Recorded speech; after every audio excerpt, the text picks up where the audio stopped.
Welcome to the Gem series. For today's episode, I am thrilled to welcome my co-host, Farzad. She is a customer success executive responsible for reinventing the customer experience here at Rocket Level. Nahid will be interviewing our guest, TK Johnson. TK is an author of riveting plot twists, fantastical worlds, and spellbinding relationships. TK Johnson is a young adult fantasy author of the Vaughn series. With 4 books published and another set for release in 2022, her stories help readers face the dragons of our world through fiction before they confront them in reality. Johnson hails from Fort Wayne, Indiana, where she creates from her 100-year-old tiny house. Today, we're going to learn about her story and her journey as an entrepreneur who is doing something outside of the norm. You look great. Well, thank you. Yeah. My desk sits right across from a window. I'm in a tiny house and the window's like right there. But depending on it's a sunny day, a dark day, it's like dark and rainy today. So it's figuring out what to do to make this work. I'm actually in a hotel right now. So like I'm taking all of their like lamps and this and that. And I like put a lamp in front of me. The hotel room's like a total mess. And I'm like so paranoid about the noise. I'm in Lexington, Kentucky. And so it's like in a downtown area. And like 2 minutes ago, like a siren went by, like a police siren or something. And I was like, oh my God. So hopefully if it happens, it happens. Yeah. If it happens, it happens. It's technology. Yeah. Remind me again, where are you guys? I'm in Fort Wayne, Indiana. Oh, okay. Cool. I definitely want to chat a little bit later about, I know we're here to talk about, your career and the books that you've published and all that, but I'm definitely interested just a teeny bit in this, like remodeling this house, Oh, yeah. I'd love to tell you about it. Yeah. Give me one more second. Oh, no. Yeah. Sorry. I love technology and I'm good at it, but sometimes I forget just because I wrote it on my iPad doesn't mean I need my iPad. It's also right here on my other monitor. iCloud sharing. I can't even keep up. We're young, we're hip, we're connected. And I still feel like I'm like, what is TikTok? Like, what is oh my gosh, yes. News? Are you into the TikTok? I wasn't until I was trying to sell more books. So I got on TikTok and it's kind of embarrassing because I don't feel qualified to say this at all, but I blew up. I got like millions of views on a video. What? I have like 28,000 followers now and I almost closed my account. It was so scary. I'm like, all these strangers, all these mean comments. Like, I don't want to do this anymore. Like, yeah, you got book sales, but I don't know if this is worth it. Oh my gosh. Okay. We have to come back to this. This is great. I am so interested in talking about this. Wow. Okay. So I would love to kind of go like, I guess in like chronological order. I really want this to be, telling your story about, where you've kind of come from and how this all came to be. But I love this TikTok situation. We're coming back to this. Okay. Sounds good. So, yeah. So I guess, I know that you liked writing as a kid. I read your website and did a little research. But I guess when did it kind of start crossing your mind that this could be more than just like a hobby? It's really funny. I lived in Atlanta. We moved there for my husband's job. And I had 8 months that I kind of just took off because I had a very busy job in Indiana when we moved and 8 months where it was a little bit of a break for me, but I also couldn't find another job. My husband was touring, doing live event production. And so I was home alone with our dog and I got very bored. I'm scared of driving. It's a phobia of mine. Atlanta traffic was insane. So I never went anywhere. And I just needed a creative outlet. I needed something to do with my time and energy. And I had a story idea for a long time. I'd worked in the mental health field with a nonprofit helping hurting teens. And I had this story in my head. I saw the same patterns and things happening with teens when they were hurting, ways that they felt alone and then ways where they did feel like they had community. And so I just kind of started writing this story. And I wrote the whole thing, which for me was pretty easy. Wrote the whole book. My husband got me in contact with a ghostwriter that he knew. She read my first chapter, critiqued it, and gave me feedback. And then I was like, wow, that was really fun. What do I do with it now? Like, do I just leave it sitting in my computer files and forget about it? Or do I share it with people? And I shared it with a couple of friends like a year later. And then we moved back to Indiana a couple years after that. And I said, okay, I want to do something with this. And I've shared it with enough people. They loved it. They want to know what happens next. They want a sequel. I don't see the point in writing books unless I'm sharing them with the world. Like, these stories can help people. And so I said, I'm going to share them with the world. And thankfully, my husband knows how to do research because I'm terrible at it. He figured out how to self-publish. And so that's kind of the route I went down. And now I have 4 published books. Wow. So I guess I'm curious, like, you wrote the first one, and did you know like how the whole story was going to go? Or did you write the first one and then you were like, how am I going to kind of wrap this all up? Yeah, I'm what the experts advise you not to do, because I definitely didn't know where it was going to go. The books that I end up writing fully through are the ones where I know the ending to the book, but maybe I don't know it's going to be a series, but I know the ending to the book. And this story, I knew her ending, and that's really where the idea started. And it was figuring out what was her beginning, what was her story that led to that moment. It is a cliffhanger, so it makes sense that people wanted a sequel. But yeah, I never had a whole series planned out. And then after people kept saying, I want more, what happens next? Oh my gosh, I can't believe you ended it like that. I really at first was like, well, you decide. What do you think really happened? What do you think is her future after everything she just went through? But it was unsettling for a lot of people to just leave it and come up with their own ending. And so I wrote 2 more books and then a prequel. And yeah, but no, I definitely did not have it mapped out. And they always tell you, I mean, any goal you have, any big dream you have, you should outline and plan a little bit. This one I did not. But after that first book, I definitely planned some more. Yep. Great. So obviously you kind of like stumbled into this as your career. It's not like you were like, or did you kind of say like, I'm going to make this my career? Like as soon as you kind of wrote the book, did you see that path, or did you kind of say like to yourself, like, maybe I should get a job while I do this? Like, did that cross your mind? No, it definitely was not a career path for me. Again, I didn't know what to do with it. We were living in Atlanta. I needed to get a job and have some income. So I did go to work, and I worked at Radius Online, which is now Rocket Level, amazing company. That's where I met friends who were like, we'd love to read what you wrote. And they gave me amazing feedback. They helped develop the story into what it is.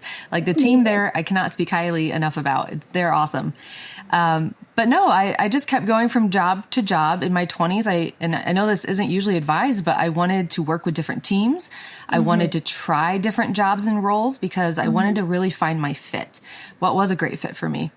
Yeah. But being a full-time author kind of, I won't say it happened by accident, but a little bit. My husband has a very flexible schedule. He does live event production, so he works weekends, evenings. His dad also was diagnosed with cancer and he was getting more and more ill. And so he wanted me to be able to go with him to be with family, to take that time, to not miss those opportunities. And I was struggling in a full-time job. COVID had just hit actually, and it was a virtual solutions business. And so I was project managing for apps and websites, and they just blew up because of COVID. Everyone wanted to go virtual. And I was struggling because of the long days. My position ended up changing partway through. And I said, okay, because of what we're going through with family, because of your job versus my job, it would be so much better for our marriage, for our family, if I did step down from this position. And I said, I do want to pursue writing more. You know, this will give me time to write full time. This will give me the opportunity to do a ton more of what I love and not just work a job for the income to pay the bills. Right. And so that's really how it happened. And, you know, it's weird because it sounds like this amazing dream to be a full-time author. But there's a lot of factors in it, a lot of variables. It's not like I do sit at home and just write all day. Yeah, that sounds very dreamy. I'm sure that there's so many hurdles that people don't even think about. So I guess let's kind of talk about that, you know, because I'm interested in going the self-published route. You know, what made you decide to do that versus the traditional route? And I guess, can you kind of explain for people what that traditional route is? Because I know that I'm not really familiar with publishing type things. So like you said, the 2 main paths you can take after you've written the book is traditional publishing and self-publishing. Traditional publishing are the books you see, the books you see on the stores at Barnes and Noble on the shelves. When you walk into Target and you see those shelves full of books, most of the time that's traditional publishing. I've not been through the process myself yet, and so I can't say this is law when I explain what it is, but for the most part, you query an agent. You have to find someone to represent you. And then you and that agent try to sell your manuscript to a publishing house that says, we will help market, print, do all the work behind getting your book into stores. Right. And then you're working with your agency and marketing house to sell that book.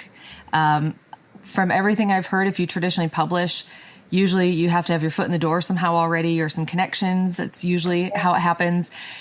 You also give up full creative control. You don't get to choose your book title, your cover art. You might have to do rewrites in order for someone to be willing to buy that manuscript and publish it for you. Wow. And so it's, the struggle is you give up your book baby, as everyone says. Yeah. And so for me, that was a concern. It was my very first book. How many times did I want to do rewrites and edits? And, how long would it take to find an agent? How long would it take to then sell it to a publisher? Many people say it takes years or decades, So that was a lot of stuff I had to factor in. Whereas self-publishing, on the other side, it's amazing the world we live in and the technology that we have because Amazon, Barnes and Noble, there's so many different sites for ebooks where I actually can go in and upload my own manuscript, upload my own cover art, give all the information and sell the book myself. It's print to order, which means I'm not spending hundreds of dollars up front to get boxes of books to try to sell to people. Right. I just say, jump on Barnes and Noble. You can buy my book online. And then of course, there's a middle company that you can pay to get your books in stores on shelves. But then again, it's paying. And as a self-publisher or as a new author, I knew that I didn't know if my stories were that good. Of course, my friends are going to tell me it's amazing, but was it really? Am I really that good at this? And so I didn't want to invest too much money not knowing if this was a great career path or something I should pursue. And so I was like, okay, I don't want to give up creative control yet, and I don't want to invest a ton of money. I'm going to self-publish and see how that goes. Thankfully, it's been a great response. It's been such a learning experience. Yeah. I'm writing a book now that I do want to pursue traditional publishing with because I want to learn that route and see what it's like and be able to speak on it. Yeah. But the self-publishing route, I love too. I can do whatever I want with my marketing, with my books, with my stories, and it's fantastic. I mean, that's just, I think also just part of the draw of being an entrepreneur and having, that ability to have control over the decisions that are being made about your business and your brand. I think that's cool that you decided to do that, like while you're still building your brand,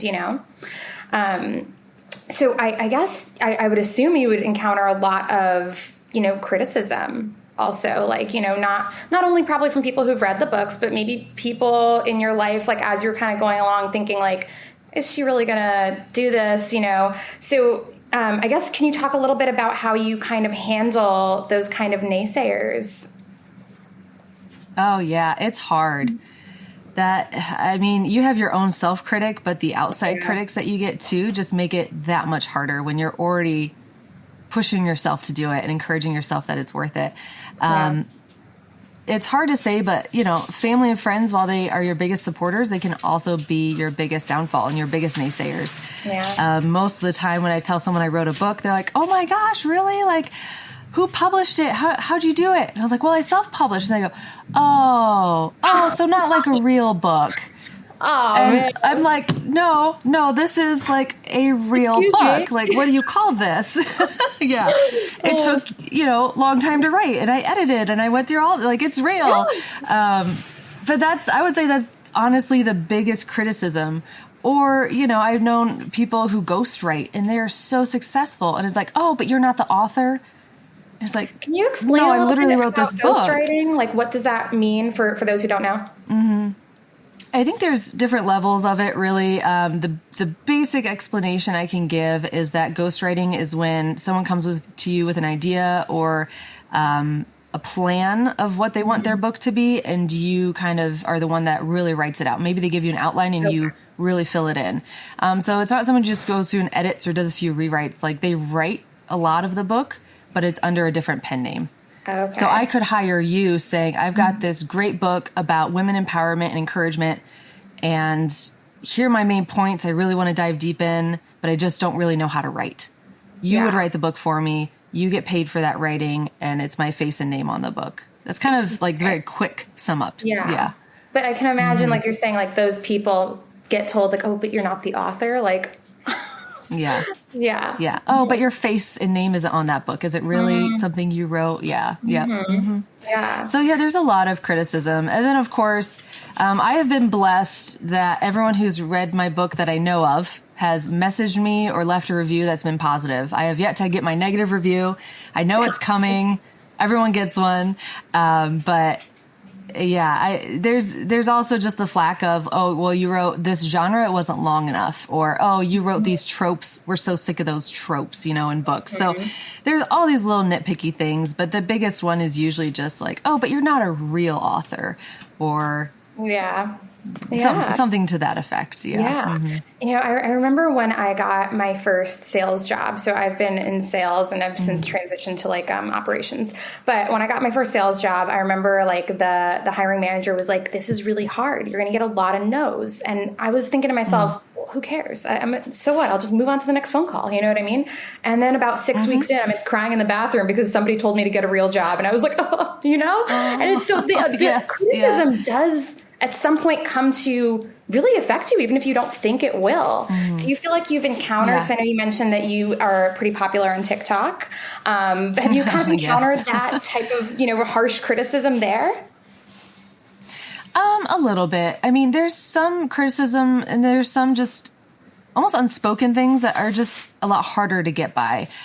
For example, my mom did not like my books in the beginning. She was like, please publish under a pen name. I don't want people to think this is about our family. It's terrible. This is so embarrassing. So she was not a fan of my book in the beginning. Now she's my biggest fan. She wants to read every book first. But then I have family that could care less. I have a sister who buys the books to support me, but I know she'll never read them. I have another sister who's like, oh, you're so creative and wonderful. Nothing to do with my books, Yeah. And it's just like, oh, that's that little thing you do on the side, or, oh, that's so cute, Yeah. And some of the stuff is never said. It's just, that they're not really supporting you. And I'm talking family, friends in general. I mean, that they're not following your author account or liking posts or sharing with friends or saying, my kids love fantasy, I'll buy your books for them. It kind of just, and they don't realize it. And it's hard because you do tend to take it personally as an author. You tend to take it personally when you're like, this is what I do now. This is a passion of mine. You want them to be excited for you. Right. But countering that, by self-publishing and even not self-publishing, when you traditionally publish, you are in charge of a lot of your own marketing. It's on you to really get out there and talk about it. So Instagram, I broke into the world of TikTok. I feel way too old for it. I'm not, but I feel like I am. I did a video series not even about books. It's an author account. It's about my books. It's about writing, about being an avid reader. But I made a silly video about my husband coming back from the airport and me going to pick him up. It's like a 3-part series, and it just blew up overnight. It has like 2 million views. I got thousands of followers from it. It's like the unhealthy kind of followers because they're not supporting everything you do anymore. It was just like an instant fame kind of thing. It was very scary. There was a lot of hate and criticism there, just about the video, not even about my books or anything. But it did make me think, do I just need to cancel this account? Like, that many people have seen my face, know my name, know I'm a writer now. And it's very intimidating. It is. And I don't know. I'm a big advocate for healthy social media, approaching it in a very mentally healthy way. Yeah. Followers and likes literally mean nothing. They don't mean a thing. It's a chemical endorphin rush when you get a new follower, when you get a new like, when you get a share. Yeah. But what does that actually do for your life? And the answer is nothing. But luckily for me, because it's my author account, it led to book sales, and hopefully then leads to recommendations for more book sales so that I can really have the income to keep writing books and putting them out there and pay for cover art. And, also just for these stories to spread and get told. So there's so much positive, feelings, I guess, that come from that, from positive marketing when you have it, from the love that you see from people online, because it's not all bad. It's definitely not. But the readers that directly message me, and I know it's scary. You're like, oh my gosh, I can't message an author. But the ones that do, oh my gosh, I love them. We talk about it because I am such a fan of my own books. Like, it's my own fandom, really. And so when someone else joins and enjoys it, like, I will text and DM and whatever that reader just talking about their favorite characters, favorite points of the story, what they hope happens. And I get so much from that. And I know that they do too. So it's definitely a way to counter the negative that comes from family, from friends, from other people that hear about what you do. Mm-hmm.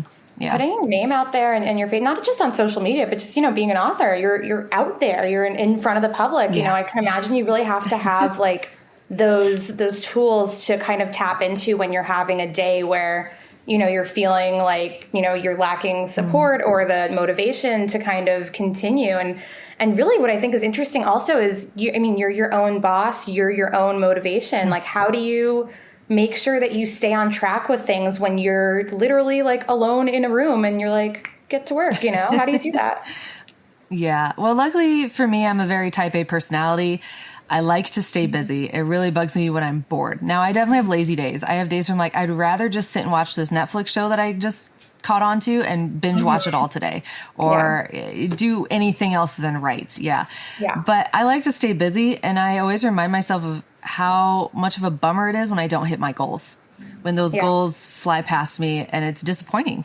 So I'm like, okay, remember how that feels? It's not good. Motivate yourself to do this.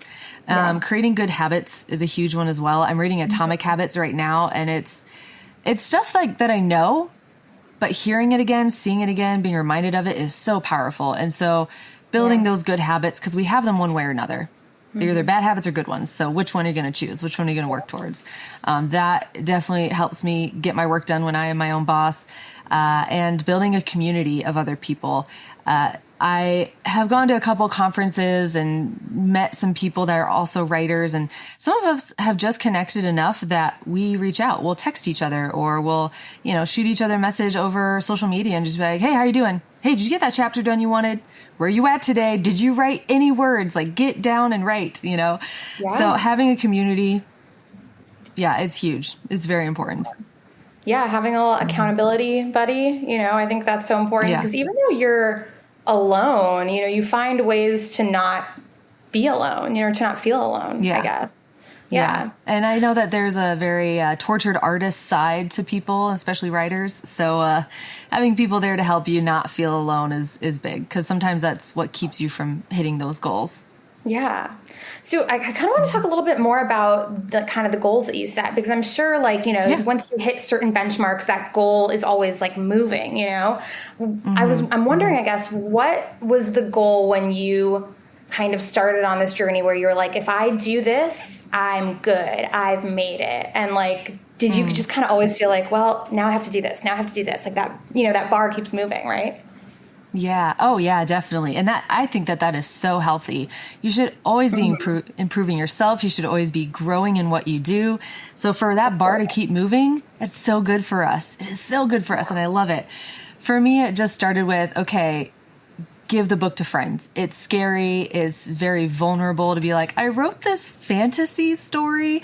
And, it's embarrassing because people are like, oh, you're so immature. You wrote fantasy and you're like out of high school. What are you doing with your life? But, and there's that negative criticism again. But that first step was vulnerability, letting other people read it. The next step was opening up to more people. What do they think? Really getting harsher critiques and feedback. Not just, is it good, but tell me what could make it better, because it hurts a little, because you think that what you wrote is amazing. And then you got people being like, this part sucked. And you're like, that was the best part. Apparently not. And then it's, how can I put this out to the world? Those little bars, yes, they just keep growing. I know for me now, I usually set like some big goals. Like my big goal is to write a book and get it traditionally published. That means writing something that agents are looking for, which means I'm growing and expanding my skill set. I'm writing a genre that's new to me, which I know will force me to grow in other ways. That will help my fiction world too, or my more fantasy. Fantasy in this book. Yeah, this one is contemporary fiction. Okay. Yeah, which contemporary, I'm like, how boring. There's no magic or monsters. But you know what? The real world has magic and monsters. They're just seen in other ways. So that's a good perspective. That's interesting. Yeah, so I set those big dreams and those big goals, but then I have the daily and weekly stuff too, like the little nitty gritty things. Yeah. Okay, great. So Something else I kind of wanted to touch on, especially because, we wanted to have these conversations with women in March because it's Women's Empowerment Month. And I think that, anybody probably deals with imposter syndrome, but I think women in particular. Oh, yeah. And something that you said that really just kind of like, had my ears perk up was when you said like, oh, sometimes people will say like, oh, that's so cute that you write, and I almost wonder like if it was a man, would he be getting the, oh, that's precious, your little hobby? You know what I mean? Like, so I'm sure that you get some of that, because you're a woman. So I guess, can you talk a little bit about, any hurdles that you feel like you've encountered in that regard and maybe how imposter syndrome kind of, I guess, plays a part in that? Luckily, with what I do, women are the majority readers. And I don't remember the exact percentages and statistics, but more women read than men. My genre, fantasy and fiction, there's a lot more men readers there than maybe nonfiction. At least it seems like it. A lot more male authors as well. But yeah, there's critique like, what do you know about this? What do you know about that? How can you write from a male's perspective? One of my books, the main character is a black man. And, there's a lot of controversy there. Is it okay for me to write a man as a main character, as a woman? And can I write about a black man as a white woman, And I know there's a lot of debate, a lot of discussion that happens there. For me, I'm like, it's a fictional world. The pains and hurts of our world don't exist in this world because they didn't go through the things we went through. But I have to be careful to represent people the right way too. But yeah, imposter syndrome is huge. And I would say as a woman, it's more difficult, not so much because we're being compared to men sometimes, but because we're being compared to other women. We know that we judge each other. Like, we try not to, we definitely don't want to, but we walk into a room and we judge ourselves based on the woman we see so often. Like, it's what women do. And I think it's a lifetime goal to try to fight that and to look at another woman with positivity. At least where I grew up, it wasn't encouraged, but you saw it happening all around. And so you learned to do it too. And that's the biggest thing for me. I was at a like one-day conference, and it wasn't even about writing. It was about goals and growth and community. It was about how to build community. And a woman got up, she was a writer, and I right away started comparing myself to her. I was like, oh my gosh, she's a writer. She's only written one book and she's on stage speaking. I've written 4 books. No one wants me on stage. No one's asking me to do workshops. I'm amazing at writing, but nobody's, inviting me. And it's so funny because we're talking about community, and here I am ousting myself from being a part of any community. Like, I'm setting myself out without anyone else doing it. I've told myself I don't belong or that I'm not good enough simply because I compared myself. And so I think imposter syndrome from women is more something we do to ourselves than what we see from outside of us. Oh, 100%. I feel like, also I kind of want to just explain for those who don't know, or I guess, can you give a good explanation of it? Because I'll probably have a clunky explanation. Okay. See, here's the thing. I'm a great writer, but if I don't prepare what I'm going to say, no. Imposter syndrome is when you don't think you're good enough. I think that's the best way to say it, pretty much. Maybe you are totally qualified, but you've convinced yourself that you're an imposter, that you don't belong there, that that you shouldn't even do it because of XYZ. Yeah, like if you feel like you have a better definition, please share. Yeah, no, I think that you hit it. Like, it's like you almost like conned your way into your success. Yeah, and you're just like, somebody's fake it till you make it, but you're. Yeah, you feel like you're faking it the whole time. That's imposter syndrome. Do you feel like you've like gotten over that hurdle? Like, now that you've published 4 books, you have all the success to say like you've done it, but do you still feel that now? With my writing, not so much. Because I have published 4 books, because I look at the critiques, like TikTok again.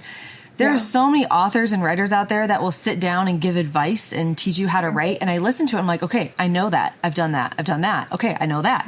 And so I feel like I'm at a spot where there's always room to grow and learn, but I feel very accomplished that I can write a very good story, that I can craft it and mold these worlds and just make it such an enjoyable experience for a reader. But of course, like we talked about earlier, that bar moves. Yeah. So now that I feel like I'm not an imposter in my writing or my books, I feel like I'm an imposter in other ways. Like, I'm looking at, should I pursue being a coach, a writing coach? Should I do copy editing for people? And that's where I feel imposter syndrome. I'm like, who am I to tell someone else how to write their story? Who am I to give them better technique or development? But then I'm like, I've published 4 books. Like I know what I'm doing. I've received great feedback and love. People love the stories. So clearly I'm good at this. Yeah. Why can I not be good enough to help others? And what I love about the world of writing is it's not a competition, which is amazing. Like there's no competition. It's not about me selling more books than Jane who lives across the street. You know, we're both selling books and it's great. And it's all about helping each other. But yet, the imposter syndrome hits in that I am just not qualified to help other people write stories. Yeah. But I mean, I think that's cool that you're able to like, you know, just kind of like reset your mind and say like, well, no, I have success. I've proved to myself that, you know, I have these skills to do this. You know, I think that that's so important when you're an entrepreneur like yourself, you know, to be able to have that mind reset. Do you kind of do anything else or have any other tools, I guess, to offer people who are feeling like, you know, it kind of just that feeling of, you know, I'm not good enough? Yeah. Oh my gosh. I always say find that community. I mean, a community doesn't have to be a ton of people. It can be 1 or 2, 3 or 4, you know, it can be a small group. I know most towns, like I live in a small town, they have a writers group with various different meetups for different kinds of writing that you do. Yeah. Find a community, find someone in your town, find a friend to keep you accountable to a healthy mindset because you cannot do it alone. Like I am such a believer that some of the evilest things in this world is the belief that we're alone. Like that is such a toxin to your mind. Like that is the cancer of the brain. Even if you don't have, you know, the cancer of the body, like it just tears people apart. Just that feeling of loneliness and believing there's no one there for them and that they are not good enough. So find someone to support you. Find that person who can be like, I'm not feeling it today or I'm really down, and be super open and vulnerable. And just make sure that person will get real with you, like not just play nice. Like you need that person who will tell you the hard truth when you need it, but then uplift you when you need it as well. I think that is the key to succeeding, really, and to not feeling like an imposter. And once you hear it from other people, you get so much better at reminding yourself. Again, my husband was like, Caitlin, it's a really good book. Everyone says so. I'm like, yeah, but not the right people say so. And he's like, what makes their opinion better than these opinions? I'm like, well, that's true. They read 100 books, you know, a year, and this person is just makes a lot of money. Why would they have a better opinion than the people who read 100 books a year, you know? Yeah. So having that in your head, hearing it from others, teaches you how to repeat it to yourself, teaches you how to see 100%. And break that mold. What is it called? It's such a popular phrase now. It's like saying mantras to yourself. Positive affirmation. Oh, yeah. That's what it is. Yeah. Positive affirmations. Yep. Yeah. I know I don't have any. But I like the practice. I like the idea. But you do. But that's what it is. It's saying those positive things, even if you don't feel, you know, your best today. If you don't feel smart enough, if you don't feel like you're enough for the situation, you just say it in the mirror, and it feels really stupid at first. You know, you're kind of just like talking. I do it. I'm like, you're smart, you're capable, and after a while, you start to be like, okay, I'm smart and capable. I can handle this. You know, like it really does work. So yeah, and then you have to say you are humble. I feel like sometimes I do need that one too. Caitlin, you are humble about how good you are at writing books. Yeah, you're smart, you're capable, you're beautiful, but you're also humble. Yes, be humble. I think that's really important to remember too. That's great. So I guess I'm curious, like, was there kind of a wow moment for you? Was there a moment where you're like, this is working, like this is clicking? Or do you feel like that doesn't exist for people or for yourself? Oh, no, it totally exists. I think that those are the moments we really love and strive for. Those are the exciting ones. I know I have them little moments, little wow moments when I'm writing. I do what they call writing in the dark. So I don't outline a ton. I don't plan it all out. Sometimes I like it to just come to me as I'm going. But I remember I was writing book 3 of my series, and I just had this moment. I was like, oh my gosh, I got so excited. Book 1, I said this. What if that could mean this. Like I had no meaning for this dialogue that this person said. It just, helped the story flow. Yeah. And then all of a sudden I put so much more significance on that one sentence this girl said. And suddenly I had a whole new character arc for her. And so it was a great great spark, light bulb moment. It was amazing. Of course, when I published my second book, when I went big on TikTok, everything exploded. My book sales exploded. I was like, oh, wow, like scary, but great. Wow. And then I was like, I could really do this. I could really keep pouring into my marketing and really make this even more than it has been. So that was a very different, but another really cool wow moment. Yeah. Mm-hmm. I think that also just goes back to what you're saying about like community. Like, even if you don't fully know everybody on all those 28,000 people on TikTok, that's another community of people that are, mostly supporting you, That's very cool. Well, I guess, something else I kind of wanted to touch on, was, did you have moments, while you see the success happening where you kind of thought, I don't know if this is, going to work out in the long run? Like, did you have those kind of stumbles, even though you'd already published a book or two, or did it kind of go pretty smoothly for you where you kind of had confidence throughout the whole journey? Yeah, it's funny. My husband and I just gotten into like an argument about this last night. For me, the success, I know. For me, the success is always, can I make money doing this? And usually with selling books, there's not a lot of money in it. Whether you're self-publishing, traditionally publishing, you get royalties. You get a very small percentage of that book sale. So when you spend $10 on my paperback, I'm only getting like $1.02 in royalties. Okay. And that's, I'm like making up that number, but it's $1 something. Like that's all I get when someone buys a book. And what's funny is they say that self-publishing makes a little bit more money than traditionally publishing does. Oh. And so it's all about how many books you can sell, how much you can keep people involved to keep reading. And so for me, success, because I left a job and stayed home to do this, even though there are various reasons, I'm like, okay, I'm only successful if I'm bringing in income to help pay the bills, help pay off my student loans, things like that. And that was part of our argument last night, because my husband was challenging me. Why is it about money? Like what I make now is fine. Like the here and there book sales I do now, like it's okay. The point of doing this was to get my story out to people and to do something I loved and to create something that left me feeling fulfilled and inspired other people too. And he was like, that was the point. So why is it turned into, I have to make money off of it? And I'm like, because I feel like I need to. And that's what the world tells us, is that, it's all about money, but it's not. And I need that reminder very often. But yeah, sometimes what success looks like needs to change. It changed in a negative way for me, and I'm trying to get back on track with, what does this really look like? Do I just keep writing because that's what I love to do? If I do writing coaching, am I successful because I'm helping other people tell their stories? And that needs to be my mindset in it, or I feel like I shouldn't even go for that next goal because it's with the wrong motivation. Yeah, no, I agree. And I don't even know if that answered your question. No, I just kind of know what I asked. No, I was into it. No, I mean, I agree. I think that we put so much pressure on, like, does it make money? And it's like, when you go off on your own to be an entrepreneur, I feel like money cannot always be the only motivation. Like, you have to get yourself up every day to continue on this journey. And that's not always going to pay off every single day. One day, hopefully it will, and I'm sure it will for you. But you have to have something else that keeps you going. Yeah.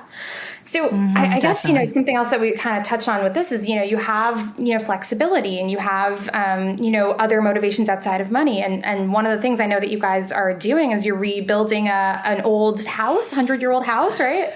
Yes. Yeah. When we moved back to Fort Wayne, we've always loved living tiny. We wanted to do it when we lived in Atlanta, and it didn't work out. And we ended up moving back to Indiana, and we said, this is our time. This is our chance. Let's find a tiny house. There's a lot of zoning laws and rules about a tiny house on wheels, which is what we wanted to do. And we said, let's start simple. So we found a 100-year-old tiny house. It's 600 square foot. So I think technically it's just too big to be an official tiny house. Wow. But 600 square feet. We bought it for like $50,000. And we said, if we screw it up at least we didn't invest, $200,000 in a house. Yeah. So we have been remodeling. It's been a ton of fun. We have learned so much. But yeah, we've lived in it as we've remodeled too. So you're looking at my loft right now. I am sitting at one end of our house and you can see the other end of the house. That's how big it is. So Looks great. yeah. No, Over this railing is my living room and kitchen. No, that's awesome. I think it's cool that you have the flexibility to explore other interests, other passions, being your own boss, investing in yourself. And that's, I would say, another motivation, right? To being able to do the work that you do. Yeah. Yeah. Oh, it's definitely important to have a hobby outside your hobby. When your hobby becomes your full-time something, it's what you love and that's what you're spending all day doing. You need something else. You've got to step away from it, especially if you're creative. For me, oh my gosh, I'm trying to think. I am that person who explores hobbies because if I'm not good at it, sometimes I get rid of it and try something new. Yeah. But I know that outside of writing, I have tried paint by number.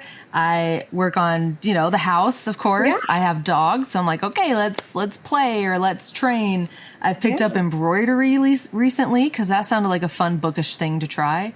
Oh, I know my husband does what he loves. Yeah, he does what he loves full time. So golf is his escape. Like he loves to golf. That's his time away to do something other thing that's fun. So yeah, having a different hobby so you can still enjoy your first hobby is great. Yeah. And you can really spend the time to enjoy those things because you've invested the time in yourself to have that flexibility. So that's very cool. Oh yeah. Yeah. So and you don't want to get burnt out. No, you don't want to get burnt out. And I feel like that's such an issue these days, especially with the pandemic and especially being your own boss. It's really hard to unplug and step away from work. It's always on our phones, Oh, yes. Yeah. Oh my gosh. I highly recommend taking things off your phone. I know I got an iPad I'm a scroller. Like I don't even realize it, but I pick up my phone, I start scrolling. I'm like, what am I doing? I did this 2 minutes ago. There's nothing new to look at. So I put it down. But yeah, I got an iPad. I'm like, okay, everything goes on my iPad and my phone is like the bare minimum because I wanted to break that habit of always just unconsciously picking up my phone and looking at it. So yeah. Anyway. That's great. I mean, we were talking about earlier about how it's so important to create good habits and force yourself to, because I think we're all a little bit of a scroller. I mean, my God, it's so terrible how often you'll pick up the phone 5 minutes after you put it down. Yeah. But that's really you forcing yourself to create that good habit to say, I'm going to focus right now, No, I think that's great. And I don't want to sound like the queen of it. I'm not good at it. I'm not going to lie. Instagram is back on my phone again. And I just thought yesterday, crap, take it back off. You're trying. We're not perfect. Trying. That's the point. You try. Unlike Yoda, there is no try. There is a try. You try. No, that's great. So I guess the last thing I kind of want to touch on here is, do you have any just kind of general advice for people who are afraid to kind of take that leap? Maybe people who, are kind of maybe in a more traditional role or something like that, and they have a passion that they want to go after, but they're scared. What would you say to those people? Yeah. Oh my goodness. Whew. Get started now. That's kind of my biggest advice. When I worked at Radius Online, which is now Rocket Level, they had this great phrase of done is better than perfect. And I struggled with that. I'm a 1 on the Enneagram. I am type A, INTJ Myers-Briggs. Like, no, things need to be perfect. They need to be just right before anything goes out into the world. Yeah. But I know that Vu and Lonnie both talked me through it one time, and they're like, okay, here's what it means. You can have a website built and try so hard to make it perfect, but the whole time you're trying to make it perfect, no one's able to go see anything you do. No one's seeing the books that I wrote. They're not reading about the services I provide. They're not hearing the podcast I recorded because my website just isn't perfect yet. Yeah. But sometimes just having it done and putting it out there is better than it being perfect. I can still perfect it as people are seeing things, as they're able to buy my books, watch my podcast interviews, things like that. Yeah. So if you're like, oh, I really want to be an entrepreneur, I want to go do this thing that I love, but I, have a full-time job. How do I do it? Or I'm scared to. Just get started. You don't have to leave your full-time job. It's actually recommended if you're going to do something like this, if you're going to be an entrepreneur, keep hustling in your full-time job, but then start doing this on the side. If you have a family, I know that can be hard to find the time. talk to your family and say, okay, what is the 1 hour I can have just for myself to work on this project, this dream, this goal? And then commit to that 1 hour being about that every day or whenever you can spare it. But build up what it is your dream is until you're at the point where you can go do it full time and you can, just dive into it. For me, I was blessed that circumstances and everything worked out that I probably should have stayed in a full-time job, but because of what was happening with family, because of my husband's work that he does, it just was a better fit for me just to leave. And it was a huge blessing that I know a lot of people don't get, but yeah, just start little and build it up as you go until you're at the point where I'm like, I need to spend all my time on this because this has become the bigger thing. That thanks job, that's just paying the bills. I'm ready to go live the dream now. But you don't have to wait until it's that big and that successful to do it. You can start on the process. No, I think that's really great advice because I feel like the hardest part of anything is starting, right? Yeah. Absolutely. Yep. Okay, well, do you want to plug your Instagram website? Give us all the plugs. Yeah. All right. Well, my name is TK Johnson. I wrote a book series called the Laurel Vaughn series. Very exciting. It is YA fiction about a young girl who has a difficult home life and ends up in a new world where she is chosen to save or destroy it based on her choices. And while it sounds like a typical book plot, it's anything but that.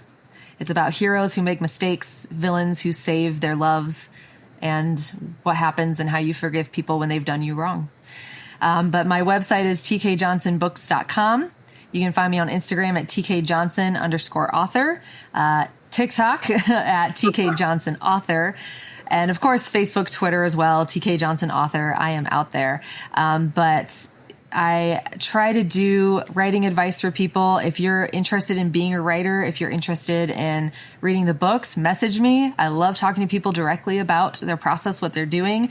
I'm dipping my feet into writing coaching now. I have a call with her right after this to talk about her book and the first 5 chapters and how to help her grow as a writer. So yeah, I just love being able to help people tell their stories too. So there's my plug. Thank you so much for coming on. I feel like you had so many good nuggets of advice for people. I can't wait for everybody to take a listen.